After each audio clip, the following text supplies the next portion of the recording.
Hello everybody, welcome to story time from the Milledgeville Public Library of Illinois. I'm going to turn to my chair just a little bit. There we go, now I'm looking at you. Today's story comes from Europe, and it is a story about a young boy. This is the story of Jack and the beanstalk.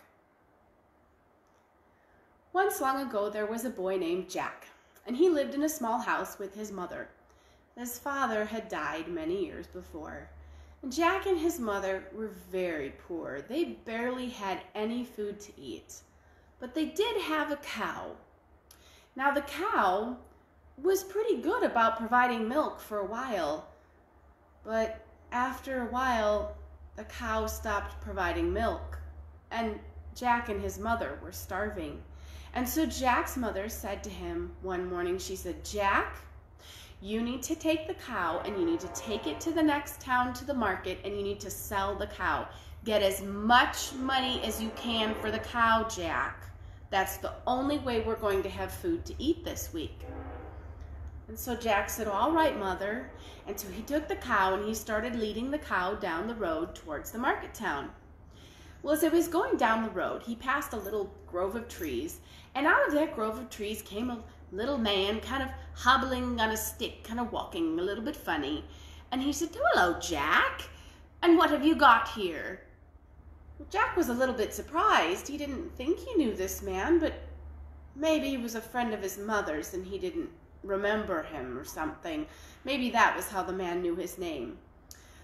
So he said to the man very politely, as his mother had taught him, "I'm going to the market town because I have to sell the cow, because if I don't sell the cow, we won't have any food to eat."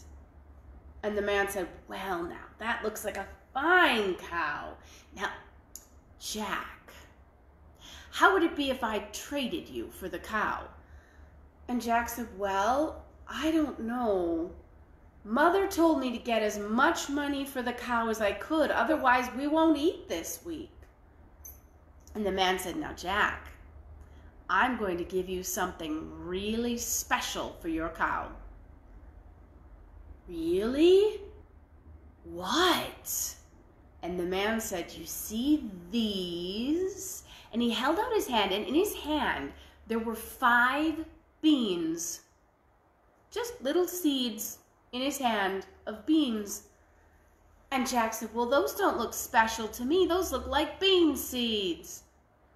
And the man said, "Well, yes, they are bean seeds, but they're magic bean seeds. If you plant these in the ground tonight, tomorrow morning, there will be a giant beanstalk that will go all the way up to the land above the clouds." Well, Jack thought that sounded cool and really special, and so he did. He traded the man the 5 beans. He took the 5 beans and the man took the cow. Well, Jack ran home, and he got home, and his mother was surprised to see him so quickly. She came running out. She said, "Jack, did you sell the cow already? How much money did you get for it? 5 pounds? 10 pounds? No, don't tell me you got 15 pounds for the cow." And Jack said, "Well, no, Mother. I traded the cow to a man I met on the road. You see, he gave me these 5 beans. You see, they're magic." And, well, Jack's mother wasn't listening to the rest of what she said. She said, "5 beans? You got 5 beans for the cow?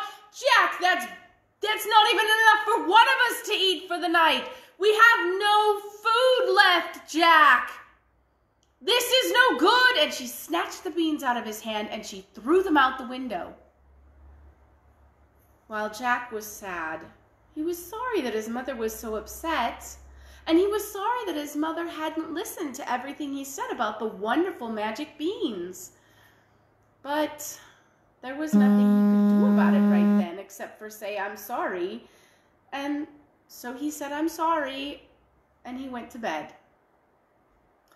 Well, he was rather hungry. His stomach was grumbling, so it was hard to get to bed. But after a while, he finally fell asleep. And while he was sleeping, those magic beans that his mother had thrown out the window, they had landed on the ground, and they sprouted and they grew And they grew and they grew and they grew, all 5 of them, in a big, they all twisted together into a big beanstalk that went higher and higher and higher and higher and higher until it reached the land above the clouds. Well, when Jack woke up early the next morning because he was so hungry, he went downstairs to the kitchen and he was looking through the kitchen hoping that maybe there was a crumb of something left, but he couldn't find anything. And then he glanced out the window, and then he looked again, and then he went running outside and he found the beanstalk, and he said, "Wow, they really were magic beans. Awesome." And you know what he did? Before he even thought about it, he started climbing up that beanstalk. It was so big, he could actually climb up it. And so he climbed and he climbed and he climbed and he climbed all the way up to the land above the clouds. And when he came out, he stepped out onto the clouds and he looked around. Wow, it's really cool up here. And suddenly, standing there near him was a little old lady, and she said, Jack, you shouldn't be here. Jack, this is not a safe place to be. You see that castle over there? A giant lives in that castle with his wife. And you know, Jack, that giant, many, many years ago, he slid down a rainbow to the earth, and he stole all of your father's gold and some of his treasures. And your father was poor ever after that when the giant brought the treasures back here to the land above the clouds. You should not go over there, Jack. He's a very dangerous giant. And Jack said, well, if he stole all my father's money, I'm going to go over there and get it back. Sometimes Jack didn't always think about the safest things to do. But he left. He said, thank you very much, ma'am, and he walked off towards the house. Well, when he got to the house, he came up and he knocked on the door. It was a very, very big door. Very big door. But he knocked on the door as loud as he could. And a few minutes later, he heard some footsteps inside, and the big door opened, and there was a very big woman standing there. And Jack looked up at her, and she looked around, and she was about to close the door because she didn't see anybody, when Jack said, excuse me, ma'am. And she looked up, oh my goodness, you're a boy. You should not be here. My husband is a giant, and he will be home very soon, and he eats boys. It is not safe for you to be here. He'll boil you for his breakfast. And Jack said, well, ma'am, I'm very hungry. Being boiled for breakfast doesn't sound very comfortable, but if I were boiled for breakfast, at least I wouldn't be hungry anymore. And just then, his stomach gave a giant-sized gurgle. And the giant's wife, well, she was a nice lady, and she looked at him and she said, wow, you know, all right, come on inside. And so she opened the door and she let Jack come inside. And Jack came inside, and the giant's wife made him a giant sandwich. And Jack was sitting on the table eating the giant sandwich when all of a sudden, the floor started to rumble and shake. And then in the cabinet, the dishes started to rattle a little bit. And the giant's wife said, oh no, my husband is back. Come here, little one, come. I'm going to put you in the oven. And so she stuck him in the oven. Now, the oven was cold because the giant's wife had done her baking the day before. The giant, he came into the house. He stomped inside. He stopped. He sniffed and he said, Fee-fi-fo-fum. I smell the blood of an Englishman. Be he alive or be he dead, I'll grind his bones to make my bread. And the giant's wife said, don't be silly. All you're smelling is the ox I've been roasting over the fire for your breakfast. Goodness. You would think you would know the difference between an ox and an Englishman nowadays. Good gracious, dear, don't be so silly. And she had him sit down at the table, and she served him the ox, an entire ox, a whole cow. The giant ate for his lunch. Well, when he was done eating his lunch, he sat back at the table and he said, "Wife, bring me my gold." And so the giant's wife brought in 3 very big bags of gold, and she set them on the table.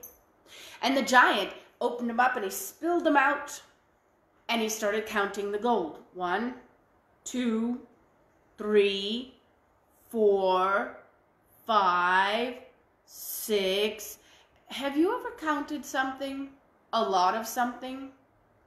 Have you ever noticed that it kind of makes you a little sleepy? Well, pretty soon, the giant was counting his gold. 69, 70, 71, 72, 73. And he put his head down on the table and he fell asleep. Well, as soon as Jack heard that giant snoring and he was sure he was asleep, he crept out of the oven and he looked around. He couldn't see the giant's wife anywhere because she had gone out to the backyard to hang up the washing on the line. And so Jack, he crept over to the table and he carefully scooped up one of those big bags of gold. He threw it over his shoulder and he ran out the door. And he ran to the beanstalk and he climbed down the beanstalk as best he could with that bag of gold. And he got down to the bottom and he called, "Mother, mother, mother, look, look, look." And his mother came running and he showed her the bag of gold that he had gotten. Well, Jack's mother scolded him for going up the beanstalk without telling her where he had gone. But he had brought the gold back, and now they had enough money to buy food to eat. And so they did. And they lived quite comfortably for about a month on that bag of gold. But at the end of the month, they started to run out of gold again. So Jack thought, the giant had more gold. I think I'm going to climb back up the beanstalk. He didn't talk to his mother about it. He just decided to do it. So one morning, bright and early before his mother was awake, he went back out and he climbed back up the beanstalk. This time he left her a note to tell her where he had gone. Well, he climbed up the beanstalk and he came out in the land above the clouds. And he looked about and he set off for the giant's house. When he got to the giant's house, the giant's wife was actually outside sweeping the front steps. And so Jack came up and he said, "Excuse me, please. I'm very hungry. Could I maybe have a bite to eat? A piece of bread, maybe?" The giant's wife, she looked at him and she said, "Aren't you..." Giants are pretty big, and Jack was pretty small. So the giant's wife was having a little bit of trouble seeing him closely and carefully. She said, aren't you the boy who was here last month? My husband, he lost a bag of gold right about the time you were here. You didn't take that, did you?" Jack said, "No, ma'am. I don't have any gold." And he didn't. And the giant's wife said, "Well, all right, come on inside. I'll make you a sandwich." And so he came inside, and the giant's wife made him a sandwich. And as he was eating the sandwich, suddenly the ground started to shake, and the dishes in the cabinet started to rattle. And the giant's wife said, "Oh no, my husband is home. Quick, quick, quick. Here, jump in the butter churn. It's all cleaned out. I churned butter yesterday and I cleaned it out. Jump in the butter churn and hide." And so he jumped in the butter churn and he hid. Well, the giant came thumping into the house and he stopped. "Fee, fi, fo, fum. I smell the blood of an Englishman. Be he alive or be he dead, I'll grind his bones to make my bread." Don't be silly, dear. Goodness gracious, I have cooked you 2 beautiful sheep for your lunch. That's what you're smelling. You'd think by now you would know the difference between an Englishman and mutton. Sit down and I'll get you your lunch. And so the giant sat down, and the giant's wife got the 2 sheep. 2 whole sheep the giant ate for his lunch. 2 of them. And when he got done, he sat back. He said, "Wife, bring me my hen." Well, Jack was a little disappointed to hear that. He'd been hoping that the bags of gold would come out again. But not this time. This time, the giant's wife brought in a chicken, a normal-sized chicken. She set it on a table. And then she went outside to hoe the garden. And the giant looked at the hen and he said, "Lay." And the hen gave a little shiver and a little book, book, book, book. And suddenly, there on the table, she laid a golden egg. An egg made entirely out of gold. And the giant, he picked up that egg and he held it for a little bit and he laughed. "I love this hen. Lay." And the hen laid another egg. And then lay. And the hen laid another egg. And then the giant picked up the eggs and he started juggling with them and he rolled them around on the table a little bit. He kind of played with them a little bit. But he had had a very big lunch. 2 sheep is a big lunch. And after a while, he began to get rather tired, and he laid his head down on the table to take a nap. Well, Jack waited only until the giant started snoring, and then he popped out of that butter churn, and he walked over to the table, and very carefully he picked up the chicken, and he tucked the hen under his arm, and he ran out of the house as fast as he could, and back to the beanstalk, and he climbed down the beanstalk, and he showed his mother the hen that laid the golden egg. Well, his mother was very pleased, and she said, "Jack, your father had a hen just like this once long ago." Well, Jack was very interested in hearing about that, but his mother didn't want to talk about it that day. And so Jack, he waited, not so patiently, but he waited, and after a couple of weeks, he was able to get his mother to talk about his father and the hen that laid the golden eggs and the other things that they had had before the giant had come down the rainbow and stolen them. And one of the things that his mother talked about was a beautiful harp that made the most beautiful music. And his mother said when the harp would play, no one would ever be angry or upset or sad or unhappy because the music was so beautiful. Well, as you can imagine, Jack thought maybe the giant might have that harp. And maybe he might like to have that harp back. He'd like to get it for his mother. And so one morning, before the sun was even up, Jack left a note on the table for his mother, and he climbed the beanstalk.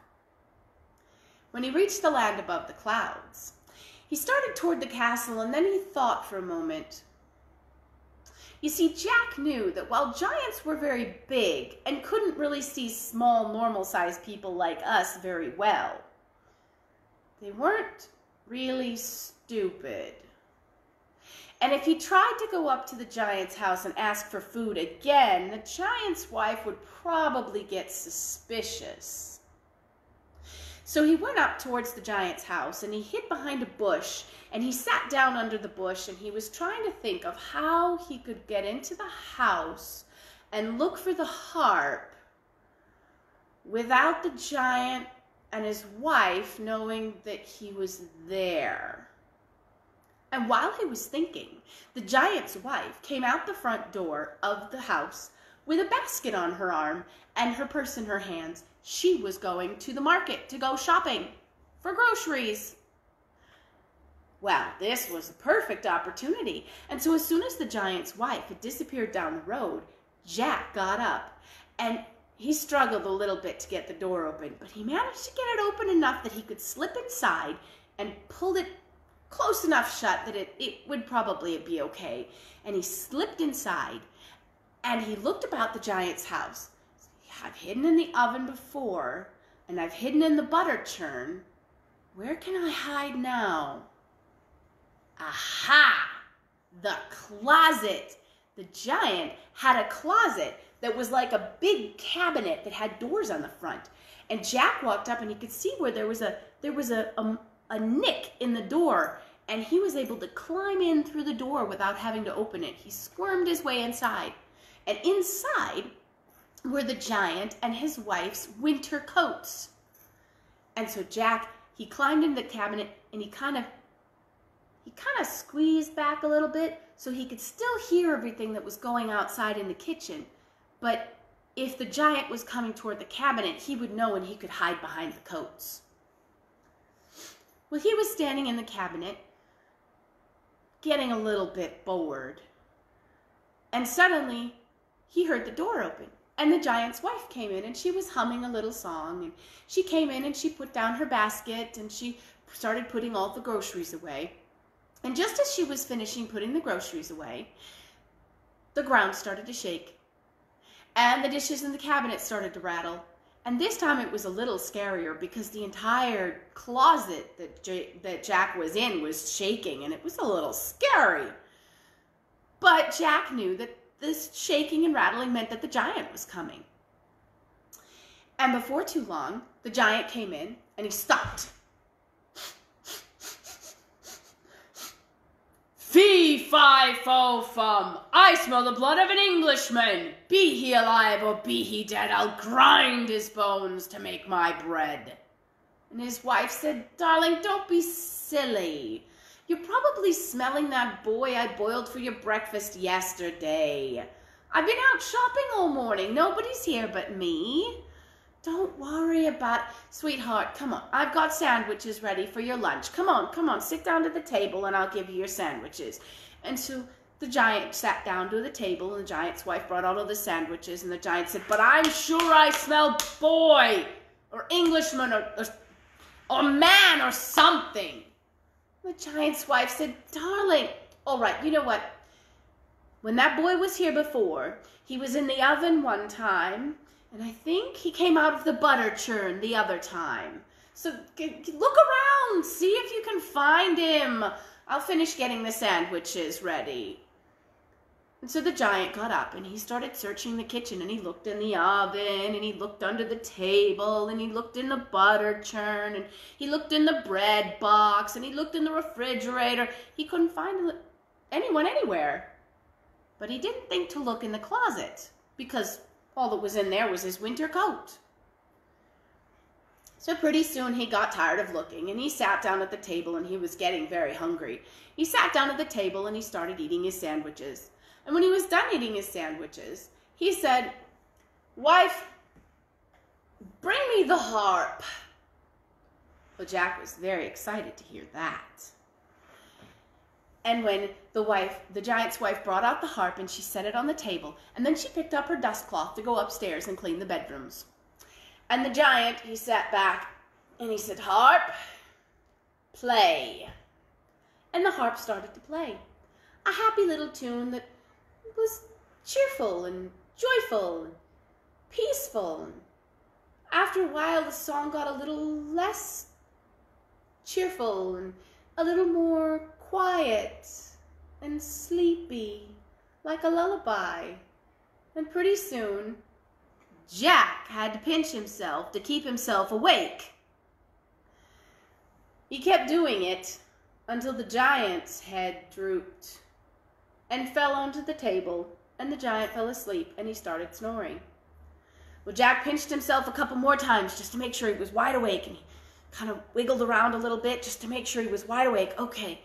And then he squirmed his way out of that cabinet, and he carefully walked up to the table, and the harp had stopped playing as soon as the giant fell asleep. And Jack reached up, and he picked up the harp, and he tucked it under his arm, and he started towards the door. But harps have strings on them, and it's kind of hard to carry them and not touch one of the strings. And just by accident, Jack's thumb brushed one of the strings, and it made a very pretty lilting, lyrical sound, and suddenly the harp started yelling. It said, "Master, Master, help! Master, help!" Well, Jack heard that and he took off running for the beanstalk as fast as he could go. And the giant, he woke up. What? Wait a minute. Where's my harp? Wife! Where's the harp? And the wife called down from upstairs, "It's on the table, you silly man." "It's not on the table. Someone stole my harp." And he got up and he ran out of the house. And of course he saw Jack running as fast as he could across the clouds for the beanstalk. So the giant started running after Jack. Well, Jack got to the beanstalk and he started sliding down it as fast as he had ever gone. But he was still trying to carry the harp. And so it really wasn't easy to slide down that beanstalk very quickly. Well, he got below the clouds and he got down a little bit further and he could see his mother in the garden down below. And he said, Mother, get the axe. She didn't hear him. So he kept sliding down even faster and faster. And he said, Mother, get the axe. And his mother heard him that time, and she went running for the shed, and she came back with the axe. Well, Jack slid down the last few feet just as the beanstalk started to shake because the giant had gotten there, and he was starting to climb down the beanstalk. And Jack started chopping and chopping and chopping away, and he chopped through one of the beanstalks, and he chopped through the second beanstalk, and he chopped through the third beanstalk, and the fourth beanstalk, and he chopped through the fifth beanstalk. Just as the giant's feet and head started to come through the clouds, and the beanstalk, he chopped through it, and the beanstalk just fell down to the ground, poof, in a big heap. Well, that giant, he had just started to fall, and he reached up and he grabbed the edge of the clouds, and he hung there for a few minutes, and then he started pulling himself back up. And then suddenly he just disappeared because his wife had got there and she helped pull him back up onto the top of the clouds. And the hole in the clouds closed up and the giant couldn't get through anymore and he never was able to get back down to earth. And Jack, he was breathing hard because he was a long run to the beanstalk and then down the beanstalk and then chopping down the axe. He said, Mother, I got the harp. I found Father's harp. And his mother said, You did get the harp, Jack. Oh, my good boy. And they took the harp back to the house, and with the hen that laid the golden egg, and the harp that played beautiful music so that nobody was ever sad or upset, Jack and his mother lived very, very well for the rest of their lives. In fact, when Jack grew up, he met a beautiful princess, and they got married. Yep. And they lived happily ever after, Jack and his mother and his princess. And that is the story of Jack and the Beanstalk. I hope you enjoyed it, and we'll have another story for you on Monday at 3 p.m. Central Daylight Time here on the Milledgeville Public Library of Illinois Facebook page. Hope you have a great weekend. See you later. Bye.